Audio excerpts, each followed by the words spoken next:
ओम नमः श्री यतिराजाय विवेकानंद सूरये सच्चित् सुखस्वरूपाय स्वामिने तापहारिणे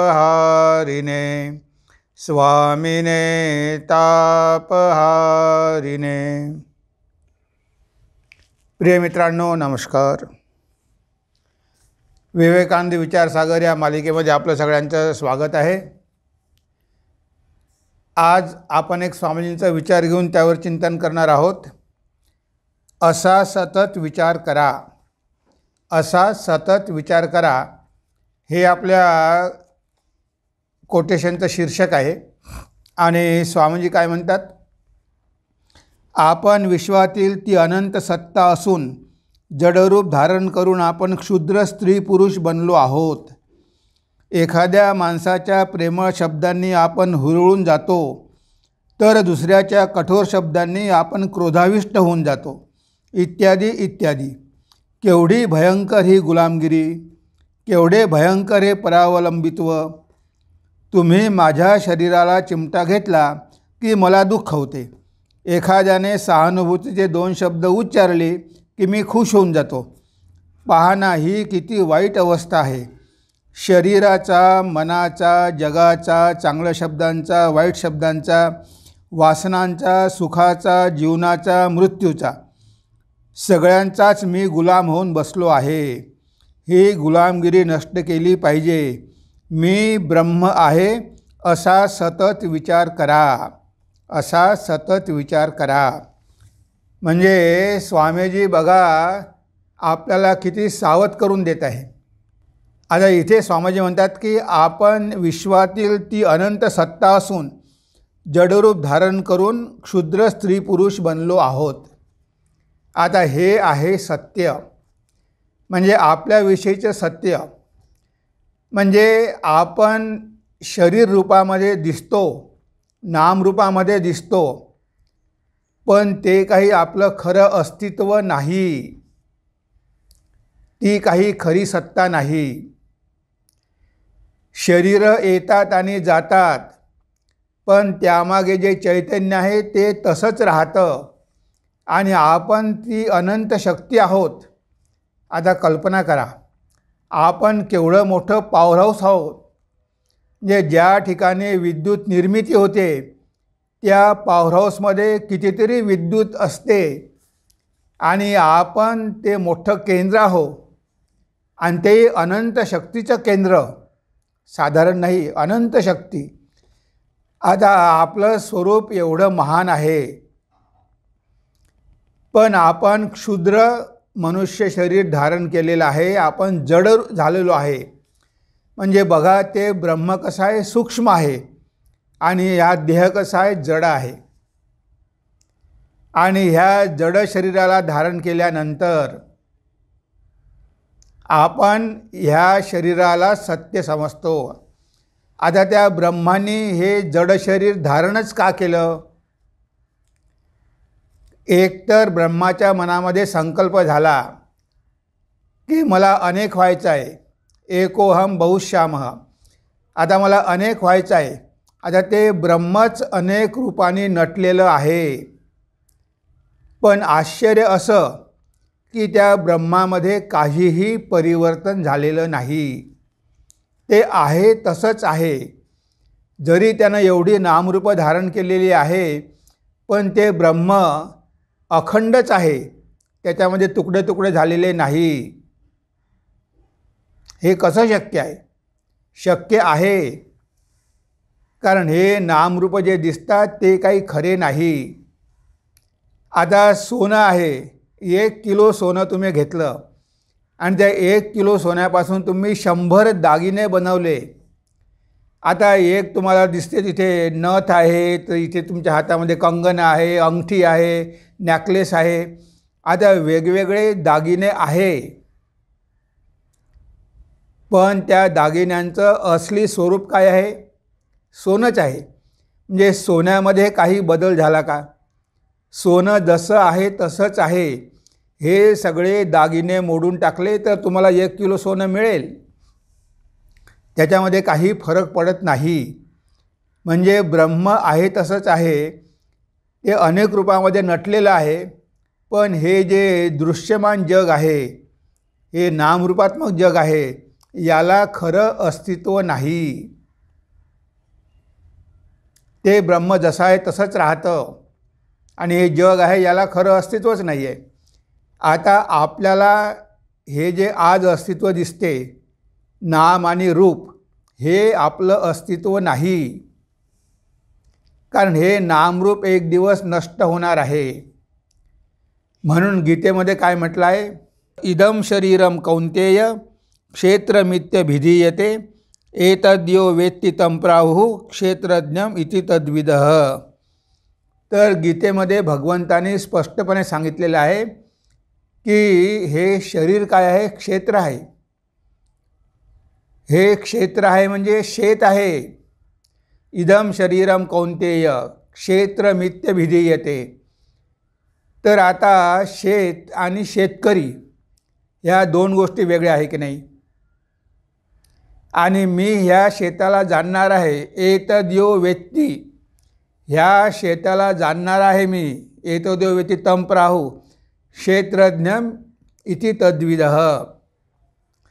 म्हणजे क्षेत्रज्ञ आणि क्षेत्र म्हणजे जमीन आणि जमिनीचा मालक, ह्या दोन गोष्टी वेगळ्या आहे.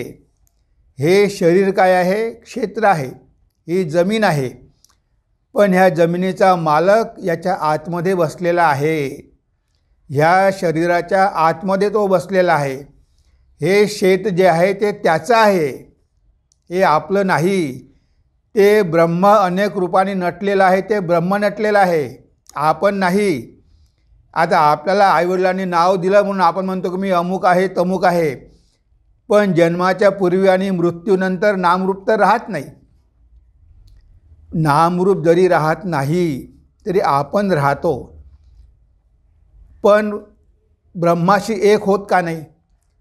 शरीर गेल्यानंतर आपण ब्रह्माशी एक व्हायला पाहिजे, पण आपण एक होऊ शकत नाही. कारण हे शरीर धारण केल्यानंतर आपल्या मनामध्ये ह्या जगाविषयी कामना निर्माण होतात. आणि जेव्हा कामना निर्माण होतात तेव्हा आपल्याला हे जीवत्व येतं. म्हणजे शरीर गेलं तरी मन जात नाही. मन सूक्ष्म आहे, तो आत्मा आहे, पण आत्म्यासोबत मन पण राहते. त्याला आपण सूक्ष्म शरीर म्हणतो. आता या सूक्ष्म शरीरामध्ये पंचकर्मेंद्रिय, पंचज्ञानेंद्रिय, पंचप्राण, मन आणि बुद्धी हे 17 अवयव राहतात. आणि त्यासोबत ते चैतन्य राहते. म्हणजे ते आत्मचैतन्य जेव्हा ह्या सगळ्या गोष्टींशी बांधल्या जाते तेव्हा याला जीवत्व प्राप्त होते. आणि ह्या जगामध्ये आल्यानंतर जगाविषयीच्या कामना निर्माण होतात. आता जरी भगवंत आतमध्ये आहे, पण त्या भगवंताला जाणून घेण्याची कामना न होता ह्या जगातल्या वेगवेगळ्या गोष्टी जाणून घेण्याची कामना होते. कारण भगवंतांनी आपल्याला इंद्रिय दिलेली आहे आणि हे इंद्रिय बहिर्मुख आहे आणि त्या इंद्रियाचे भोग घेण्यासाठी विषय पण दिलेले आहे. शब्द, स्पर्श, रूप, रस, गंध. आता ह्या शरीरामध्ये असलेला आत्मा, आता हा आत्मा आहे, ह्या शरीरामध्ये तो बसलेला आहे. इंद्रियाद्वारे त्याचाच प्रकाश येत आहे. आपल्याला वाटते की आपण बघतो, आपण ऐकतो, आपण बोलतो, पण आपलं अस्तित्वच कुठे आहे? हे शेत जर मालकाचं असेल तर आपलं कुठे अस्तित्व आहे? तो क्षेत्रज्ञ ह्या शरीरामध्ये बसून हे सगळं करत असतो. त्याच्या प्रकाशामुळे हे शरीर प्रकाशित झालेलं आहे. आपल्याला वाटते की आपण जिवंत आहो, पण आपण जिवंत कुणामुळे आहो? आपण डोळ्याद्वारे बघू शकतो. कुणाद्वारे बघू शकतो? त्या आत्म्याचा प्रकाश डोळ्याद्वारे बाहेर पडतो. कानाद्वारे त्या आत्म्याची शक्ती बाहेर पडते. हे सगळे इंद्रिय आपले कार्य करतात. ऐकण्याचं, बोलण्याचं, बघण्याचं, चालण्याचं, हे सगळं तो आत्मा आहे म्हणून त्याचा प्रकाश या शरीरामध्ये आहे म्हणून हे शरीर कार्य करते. म्हणून शंकराचार्यांनी त्यांच्या दक्षिणामूर्ती स्तोत्रामध्ये अतिशय सुंदर प्रकारे याचं वर्णन केलेलं आहे. काय म्हणतात शंकराचार्यजी? नाना छिद्र घटोदर स्थित महादीप प्रभाभास्वरम ज्ञानम यस्य तु चक्षुरादिकरणद्वारा बहिस्पंदते. म्हणजे नाना छिद्र घटोदर स्थित एक मोठा घट आहे.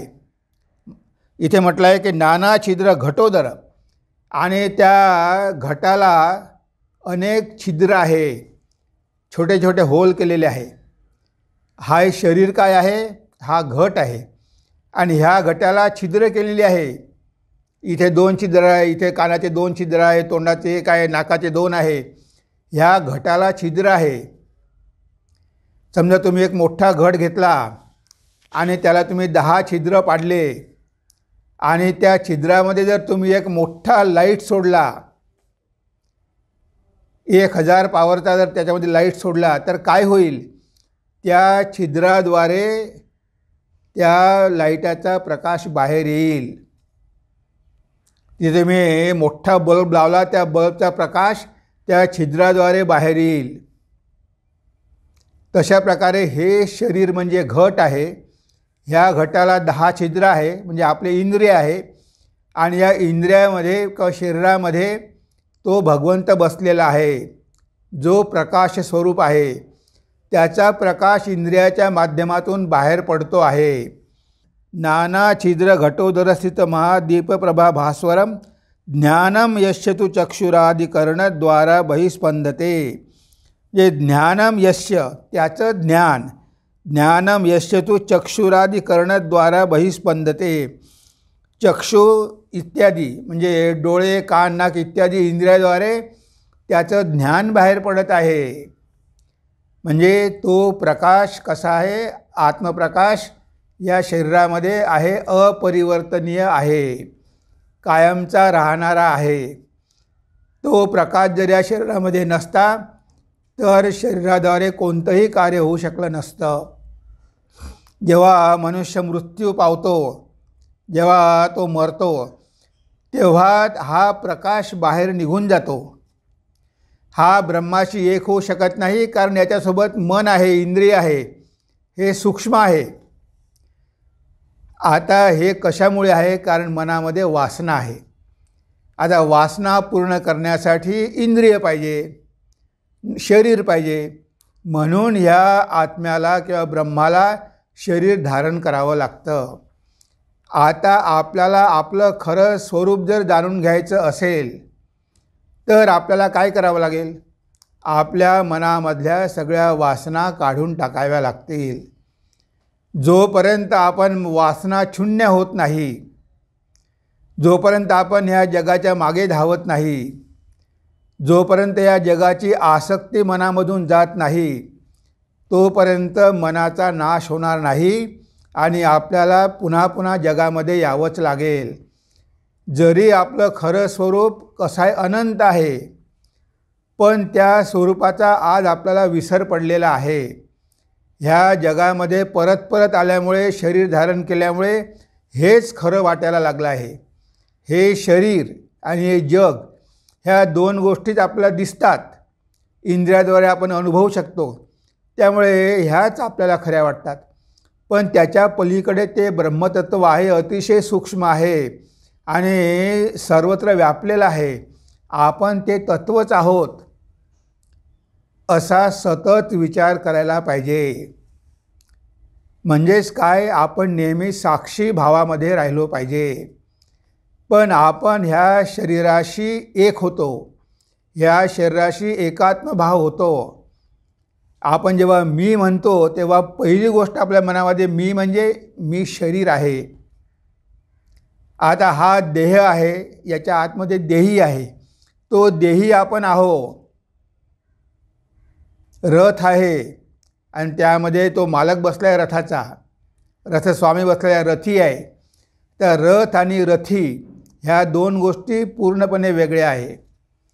आत्मानं रथिनं विद्धी शरीरम रथमेव तू. कठोपनिषद म्हणते की आत्मा हा रथी आहे, शरीर हा रथ आहे. पण आपण काय केलेलं आहे, हे सगळं आपण मिक्स करून टाकलेलं आहे. म्हणजे अहम ब्रह्मास्मी, मी ब्रह्मच आहे, मी आत्माच आहे, माझं खरं स्वरूप तेच आहे, हे आपण विसरलो. आणि ह्या शरीराला, इंद्रियाला, मनाला, बुद्धीला आपण मी मी मी मी म्हणतो. ह्या सगळ्यांशी आपण एकात्म झालेलो आहोत आणि म्हणून हे बंधन ओढवलेलं आहे.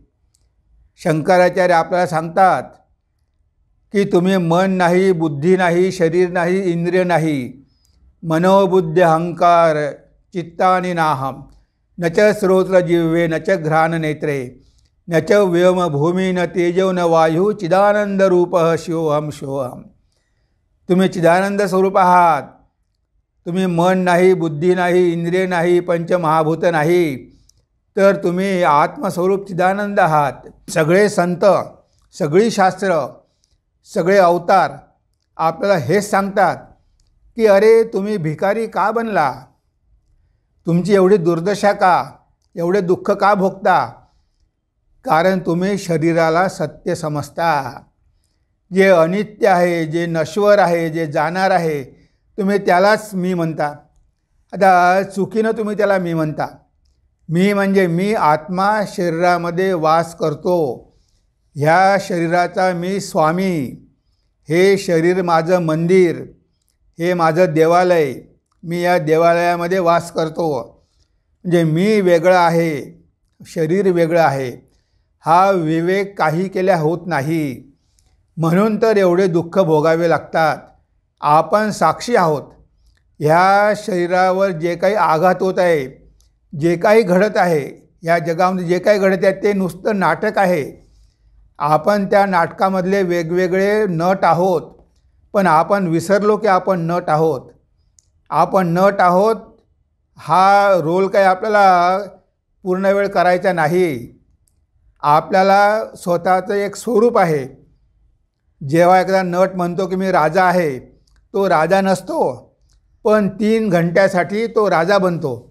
पण 3 तासानंतर पुन्हा तो जो व्यक्ती आहे तोच व्यक्ती होऊन जातो. आता आपण आत्मस्वरूप, आपण हे शरीर धारण केलं, एक विशिष्ट प्रकारचा आपण रोल करत आहोत. कोणी क्लार्क असेल, कोणी वकील असेल, कोणी डॉक्टर असेल, वेगवेगळे रोल असेल. पण हा रोल परमनंट नाही. हा रोल काही आपलं स्वरूप नाही. मी डॉक्टर आहे असं म्हणू शकत नाही. मी आत्मा आहे. मी शिक्षण घेऊन डॉक्टर झालो, पण ते माझं खरं स्वरूप नाही. मी एकाच वेळेस डॉक्टर आहे, एकाच वेळेस मी वडील आहे, एकाच वेळेस मी पती आहे, एकाच वेळेस मी पुत्र आहे. म्हणजे बघा, ह्या सगळ्या उपाधी आहे. ते माझं खरं स्वरूप नाही. हे शरीरामुळे प्राप्त झालेल्या उपाधी आहे. लग्न झालं म्हणून मी पती झालो, जन्म झाला म्हणून मला पिता आहे. पण हे शरीर धारण केल्यानंतर ह्या सगळ्या उपाधी आलेल्या आहे. त्याच्यापूर्वी मी ह्या काहीही माझ्यामध्ये नव्हत्या. हेच आपल्याला कळत नाही की जन्माच्या आधी आपण डॉक्टर होतो का, वकील होतो का, काही नव्हतो. इथे आल्यानंतर आपण शिक्षण घेऊन ती पदवी मिळवली आणि आता आपण स्वतःला डॉक्टर समजतो, स्वतःला शरीर समजतो. म्हणून बघा, स्वामीजी आपल्याला सावध करून देतात की आपण विश्वातील ती अनंत सत्ता असून जडरूप धारण करून आपण क्षुद्र स्त्री पुरुष बनलो आहोत. एखाद्या माणसाच्या प्रेमळ शब्दांनी आपण हुरळून जातो, तर दुसऱ्याच्या कठोर शब्दांनी आपण क्रोधाविष्ट होऊन जातो, इत्यादी इत्यादी. म्हणजे बघा, हे इंद्रिय आणि हे शरीर, आता आपला याच्याशी काहीही संबंध नाही. पण कोणी जर आपली स्तुती केली, आपली प्रशंसा केली, आपला गौरव केला, आपला सन्मान केला, तर काय होतं, आपल्याला आनंद होतो. आणि कोणी जर अपमान केला, कोणी टाकून बोललं, कोणी निंदा केली, तर आपण दुःखित होतो. म्हणजे बघा, स्वामीजी काय म्हणतात, हे आपले इंद्रिय आहे. हे इंद्रिय विषयाच्या संपर्कामध्ये आल्यामुळे हे सुखदुःख प्राप्त होतात, विषयेंद्रिय संयोगात. आता हे कान आहे आपले. आता कोणी जर आपल्याला शिव्या दिल्या, अपमान केला, म्हणजे काय झालं, म्हणजे या कानावर काही शब्द पडले. शब्द विषय आहे, कान इंद्रिय आहे. आता काही शब्द कानावर पडले, आता ते वाईट असो की चांगले असो, पण बघा आपलं मन लगेच विचलित होतं. म्हणजे जरी आपण इंद्रिय नाही, आपण शरीर नाही, आपण साक्षी आहो. कोणी शिव्या देवो, कोणी स्तुती करो, आपला काहीही संबंध नाही. पण आपल्याला लगेच राग येतो आणि आपल्याला खूप आनंद होतो. एखाद्या माणसाच्या प्रेमळ शब्दांनी आपण हुरळून जातो, तर दुसऱ्याच्या कठोर शब्दांनी आपण क्रोधाविष्ट होऊन जातो. म्हणजे जेव्हा इंद्रिय विषयाच्या संपर्कात येतात तेव्हा आपली रिॲक्शन काय असते. आपल्याला माहिती आहे की हे शब्द जे उच्चारलेले आहे ते शरीराच्या संबंधात आहे, पण आपला तर शरीराशी काहीही संबंध नाही. आपण तर साक्षी आहो. चांगले शब्द आपण ऐकतो, वाईट शब्द आपण ऐकतो. म्हणजे आपण त्रयस्थ आहोत. आपण एक तिसरी व्यक्ती आहोत. दोघा व्यक्तीमध्ये बोलणं सुरू आहे, आपण तिसरा व्यक्ती साक्षी. आपण फक्त बघतो, आपण काहीच करत नाही. पण इथे मात्र आपण स्वतःला शरीर समजल्यामुळे, आपण स्वतःला इंद्रिय समजल्यामुळे आपल्याला वाटतं की माझा अपमान झाला. अरे तुमचा अपमान कोण करू शकतं? तुम्ही तर जगातली अनंत सत्ता आहात. तुम्हाला कोणी स्पर्शही करू शकत नाही. पण ह्या इंद्रियांचा आणि विषयांचा संपर्क झाला की जीवनामध्ये सुखदुःख येतात. तर केवढी भयंकरी गुलामगिरी, केवढे भयंकर परावलंबित्व. म्हणजे ही किती गुलामगिरी आहे आणि हे किती परावलंबित्व आहे. म्हणजे आपलं सुख आणि दुःख आपण इतरांच्या खिशामध्ये ठेवतो. परावलंबित्व आहे ना. कुणी चांगलं म्हटलं तर आपण एकदम उड्या मारतो आणि कोणी वाईट म्हटलं तर आपल्याला वाईट वाटतं. म्हणजे आपण सर्वस्वी इतरांवर अवलंबून आहो. आपल्या सुखदुःखासाठी इतरांवर आपण अवलंबून आहो. म्हणजे हे गुलामीच झाली ना, परावलंबित्व. आपण परावलंबी आहो.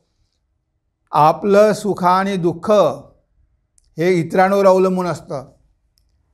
कोणी मला काही म्हटलं तरी मी राग येऊ देणार नाही, हे सामर्थ्य आपल्यामध्ये पाहिजे.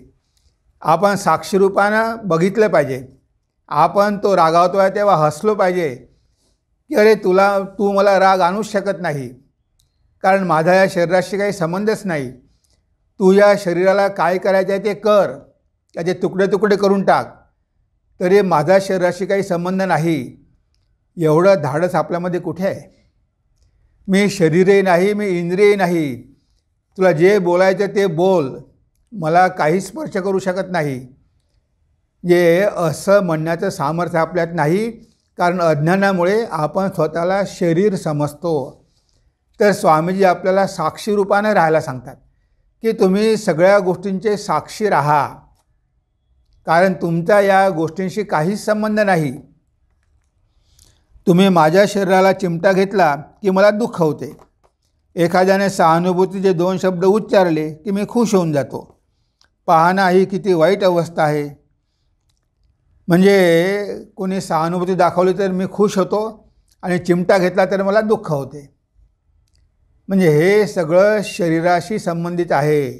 पण स्वामीजी काय म्हणतात?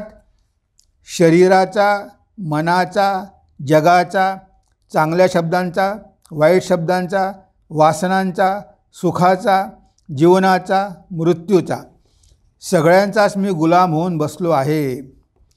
ही गुलामगिरी नष्ट केली पाहिजे.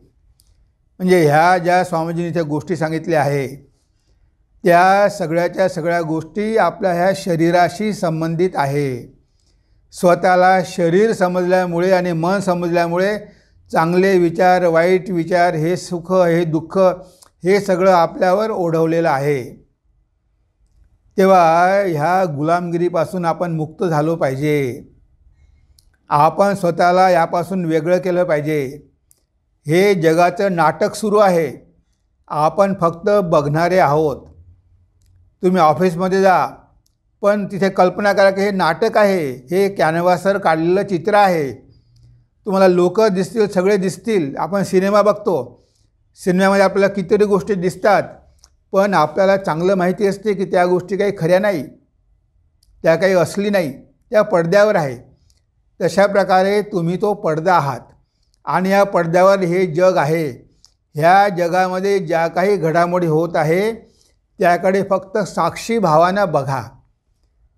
त्यामध्ये तुम्ही स्वतःला झोकून देऊ नका, त्याच्याशी एक होऊ नका. मी नेहमी बघणाराच आहे. ह्या शरीराला आजार झाला आहे, मी बघतो आहे. शरीर मृत्यू पावत आहे, त्या मृत्यूलाही मी बघतो आहे. म्हणजे कोणताही अनुभव जीवनामध्ये आला तर फक्त साक्षी भावाने राहा आणि रिॲक्शन देऊ नका. रिॲक्शन दिली की प्रॉब्लेम होतो. कारण रिॲक्शन म्हणजेच आपण ते स्वतःवर घेतो की हे मलाच म्हणत आहे, माझा काहीही संबंध नाही. ह्या देहाशी माझा काही संबंध नाही, माझा मनाशी संबंध नाही. तुम्ही मला काहीही म्हणा, काहीही बोला, अपमान करा, मान करा, त्रास द्या, माझ्यामध्ये काही फरक पडत नाही. कारण मी बघतो आहे. हे शरीर जरी मारून टाकलं तरी मी राहणारच आहे. मी कुठे जाणार आहे? मी माझ्या देहाचा मृत्यू पण बघणार आहे. म्हणजे जेव्हा अशा प्रकारचा साक्षीभाव आपल्यामध्ये येतो, जेव्हा आपण कशाचीही तादात्म्य पावत नाही, आपण आपल्या स्वरूपामध्ये स्थित राहतो की मी आत्माच आहे. ह्या सगळ्या घडामोडी ज्या होत आहेत त्या काही खऱ्या नाही, त्या स्वप्नासारख्या आहे. झोपल्यानंतर स्वप्न पडतात, ते काही खरे नसतात. तसे जगामध्ये ह्या ज्या घडामोडी होत आहेत त्या काही खऱ्या नाही. हे एक नाटक चाललेलं आहे. हे भगवंताचं नाटक आहे. आपल्याला वेगवेगळे रोल करायला दिले आहे, वेगवेगळ्या भूमिका दिलेल्या आहेत. आपण फक्त आपली भूमिका पार पाडत आहोत. अशा प्रकारे ह्या जगामध्ये आपल्याला राहायला पाहिजे. त्यासाठी आपल्याला ते शिकावं लागेल. आपोआप होत नाही, अभ्यास करावा लागेल. आणि जेव्हा आपण स्वतः साक्षीरूपाने राहायला शिकू तेव्हा ह्या जगातली कोणतीच गोष्ट आपल्यावर कसलाही आघात करू शकणार नाही. आपण कशामुळेही विचलित होणार नाही. कारण तेव्हा आपल्याला कळून चुकतं की हे नाटक आहे, हे सगळं खोटं आहे. तो रागावला तेही खोटं आहे, स्तुती केली तेही खोटं आहे. त्याच्यामुळे माझ्यावर काहीही परिणाम होणार नाही. कारण मी तर यापासून वेगळा आहे, मी आत्माच आहे. आणि म्हणून स्वामीजी म्हणतात की ही गुलामगिरी नष्ट केली पाहिजे. मी ब्रह्म आहे असा सतत विचार करा. असा सतत विचार करा की मी ब्रह्मच आहे, मी आत्माच आहे, मी सर्वव्यापी आहे, मी शक्तिमान आहे, मी प्रकाशस्वरूप आहे, मी स्वयंप्रकाश आहे. माझ्यामध्ये सुख आहे, शांती आहे, आनंद आहे, ज्ञान आहे. नेहमी अशी कल्पना करा. तुम्ही जे आहात त्याचं चिंतन करा. जे खोटं आहे त्याचं चिंतन करून तर आपण बंधनामध्ये पडलेलो आहे.